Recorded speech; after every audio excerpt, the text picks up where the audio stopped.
Yes. Yeah, now why is it that a divorcee can't get remarried to a husband unless going to somebody else? Come on, give me the scientific one. You see, in Islam, divorce is allowed. Right. Talaq. Talaq. Yes, talaq means divorce, you see. But now, so, Islam allows divorce. But the Holy Prophet Muhammad said that one thing that is lawful but the most hateful in the sight of Allah is divorce. When a man divorces his wife, metaphorically, is that the heavens and the earth they shudder. Such a horrible thing. Now, to do that horrible thing, if needs be, marriages take place here on earth, not in heaven. It's a contract, and you can make a mistake. And if you make a mistake, no use you hacking away at each other, part nicely. So now Islam lays down a system of divorce. The system is, the Quran gives you Surah Talaq. Talaq means divorce. The whole chapter is on divorce. But now, we are not used to going to the Quran. We are used to observing. The guy says, well, 3 times talaq. The Quran says now the 3 times is, now you with your wife, you can't seem to get along together. Then he says, look, call your elders and call her elders. Your elders know your nakedness, all your bloody shortcomings. And her elders know her shortcomings. They can listen to both your stories, and your side can reprimand you, and the girl's side can say, man, where are you going to go with the price of yours? It still doesn't work. It didn't work. Right. So now, he said, we must part now. Right.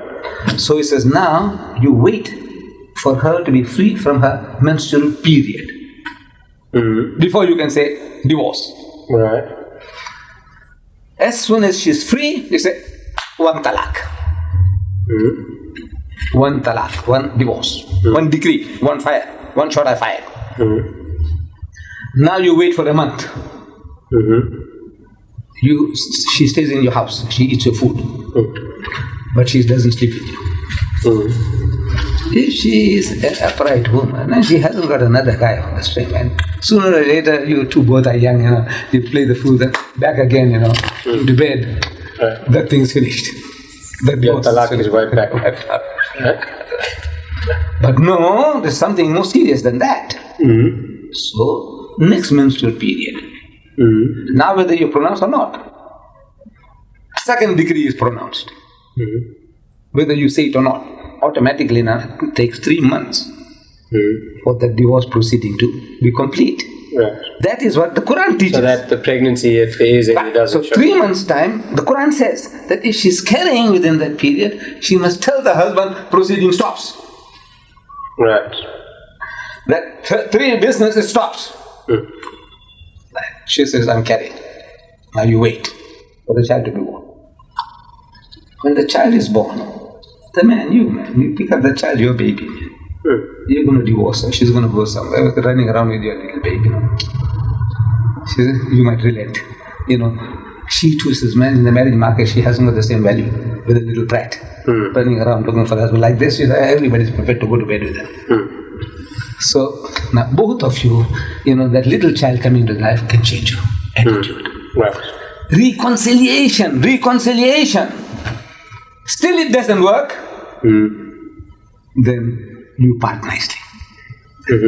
Now when you go through all that, you don't have to take her back. That means it's finished. Right. She's your sister to you. She's your sister to you.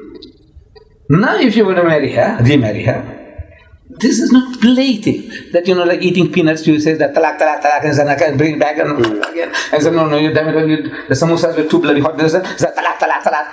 This is not something to play with. Like every time, hey, I'll shoot you, Dad. So you don't do things like that. This is a serious matter. Life and death. When you tell somebody, say, I'll shoot you. That moment when you see that revolver in my hand, how do you feel? Maybe I might just pull the bloody trigger, just jokingly, I can kill you. How do you feel? The old man's hands are shivering. So now every time you talk about talaq, you're putting a dagger through her heart. And now he said, come back. Come back. So, no, you don't do that. So now, as a punishment for you, that woman must marry somebody else in the normal course of things. And if that man dies or if she is divorced, now you can take her back. In other words, it's not a joke. Once you have reached that stage, final 3 shots you fired and you killed her, she's finished for you, man. What do you want to go to bed with her again? So this is now to stop you from doing that. But the guys, the bloody fools, they heard 3 talaqs, 3 divorce. So he says talaq, talaq, talaq.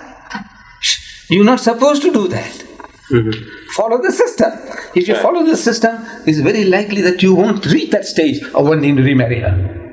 Because once you have done 3 months, man, you had that time, she had that time, and all these opportunities were given to you, you would have made up. But you didn't, then no, you don't deserve to marry her. You don't deserve her, she doesn't deserve you. Now she can marry somebody else. So this is trying to say, kind of be serious before you decide. The stick in the hand is, look, man, no, your wife will have to sleep with somebody else before you take her back. You bastard, you must think, man, before you part with her. Yeah. Huh? You want somebody else to purify her for you? Huh? Well, I take it that she hasn't opened her trousers to anybody. And now you bastard, you're going to make somebody else, her to go open to somebody else to make it valid for you? Huh? So he said, no, man.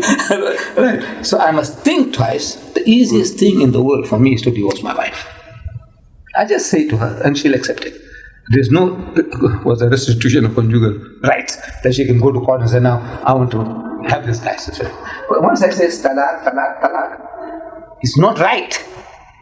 I'm not supposed to fire 3 shots, but I did it, I killed you. Finish. So she accepted and the whole community accepts it.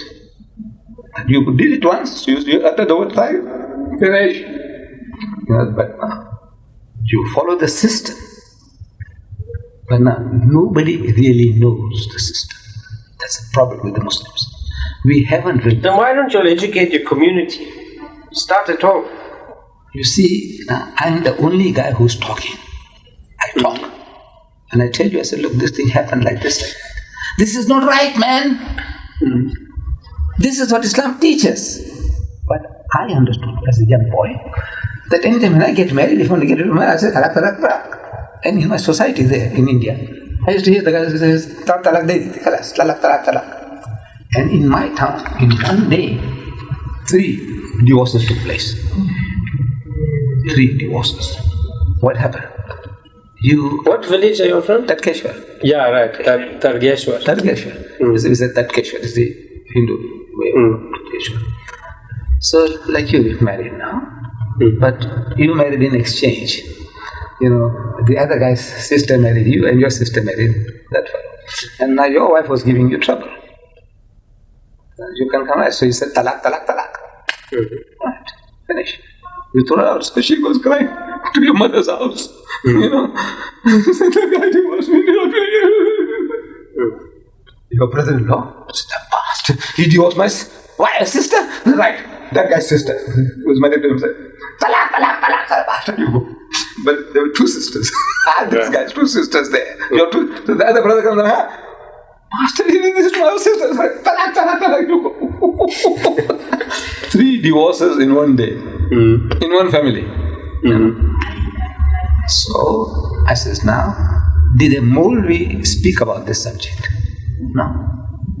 He's not speaking about this at all. Why?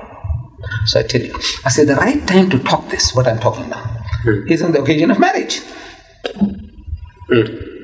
Marriage taking place, a little talk before this thing.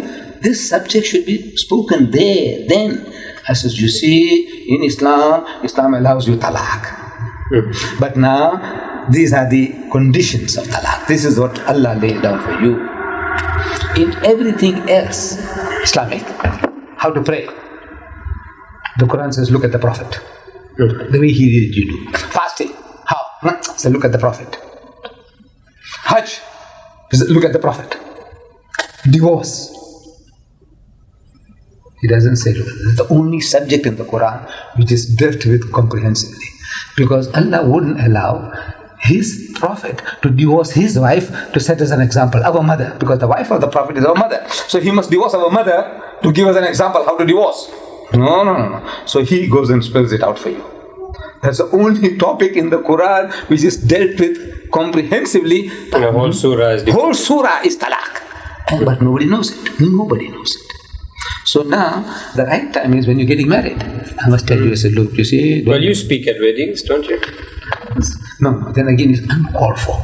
See, at the wedding night, as soon as I speak about talaq, Everybody will say, look at this guy. The bride's father and the family, they think I'm suggesting something to you. That you say, my son, you got a chance of, I'm doing that to you. So it's not in good taste. But that's the right time to warn you. Don't do silly bloody things, But you see, if you want to, then... But in other words, I'm giving you ideas. So that guy doesn't like it. So I just say nice things about you, and you say nice things. But that is the right time. Which you should talk to the people, let them know. Because when else can you... At a funeral, you're going to talk about this? No. When are you going to talk? At Mawlud, you're going to talk about this? No. When you're going to talk about this? So the subject is never discussed. But the right time is marriage. I must now show all the pros and cons. All this, my son, is to be on guard. But now somebody is feeling hypersensitive. I'm giving you suggestions. my daughter is getting married and the bastard is telling you that you can divorce her and all that. So that guy also he keeps his mouth shut. But individually, the Muslim is supposed to know, and he doesn't know. Our drawback, the Muslim is he doesn't know his book. The Christian, whatever, he knows his book. Whether right or wrong, but he knows his book. We don't know our book. We are only living by what we heard. You saw this article I did in Islamic Correspondence College. I'll go through it. Well, that's one of the avenues you should use. Which one? To teach the Islam Yes, and we its need a home doctrine. study course. Open door to knowledge, Islamic Correspondence College. You know this, right? Yeah, Mr. Muhammad, yeah. No, I'm going to start a course, I think, every Saturday morning. Every Saturday morning in Ramadan, I have a 2-hour course. An intensive course in comparative religion, free of charge, 2 hours. At your cinema? No. Yeah. No, I want only 30 students. I just did the course in Cape Town. I call it a combat kit. Oh, yeah, right, like the book. So the now, video. I says, now, I want you to do the exercise. Just like me talking to you, all what I spoke to you just now. I just said, well, this is very interesting. This thing, suppose I was interviewing the guy on TV. This could be a lovely program. And enlightening the guy and entertaining. My talks are also entertaining as well as enlightening. I'm educating you, at the same time I'm entertaining you. And everybody relishes it. Whatever I talk, even nonsense. If I talk, you seem to say, Uncle, You carry on. sit down. You're getting entertained, you see. So I did a course in Gatesville, in Cape Town. I went to a wedding last week I was there. And I said, that gave me an idea. 2-hour course every Saturday morning. You can also come and take for 2 hours. Right. Is it just 2 hours? Well, I keep all my fasts, sir. So, I fast every Ramzan. Yes, I. Because you see, nobody wakes up with my mother for Rosa. Yeah. Siri in the morning. So I fast with her. Lovely. Every year. Lovely. You see, but now we say, the fasting you have done, you have gone through the mill, but intention is the thing that is acceptable in the sight of God. Your intention. You've gone through the process, you paid the price, but you didn't have the intention of paying for the ticket. You just you threw that money away. You can't get entry into heaven. You must say, right, I do it for this. It's right, okay, it's accepted. Say in lieu of this. That means your intention is to fast. What? That's not. Because God wants me to fast. Why does He want you to fast? The Quran says, so fasting is prescribed for you as well as those before you, that ye may learn self-restraint. That's the purpose of fasting. Yeah, that's what I do it for. That you may For learn discipline. So it says, now you're thirsty, man. You're thirsty. And there's cool, refreshing water in the fridge or Coke. You say, I won't touch it. And the throat is gone dry. I have vowed. You can food with your wife in the direction. She's happy, you are happy. So no. I shan't do it because I'm fasting. Now what's doing now? You can control yourself against what is lawful to your own wife. She is happy to entertain you, but you say, no, I shan't do it. You are thirsty, the water is there. The coke is there, but you say, no, I shan't touch it. So it makes it easy for you to restrain yourself from forbidden things. That's the discipline. The Muslim and you, we are marching, we lost our way, and we are thirsty. Both of us are thirsty, and you see a pool of water. You will go jump in for it. The Muslim, as I don't know, he can still hold on because he's used to say, no. And you see, I must verify whether the water is pure and this and that before I drink it. You will go, jump into it. It could be poison. Right. So he says that discipline, that is the purpose of fasting, nothing else. So he says, I do it for that reason, blessing. You just do it because my mother doesn't do. So you get the benefit, all right, but not the reward. Right.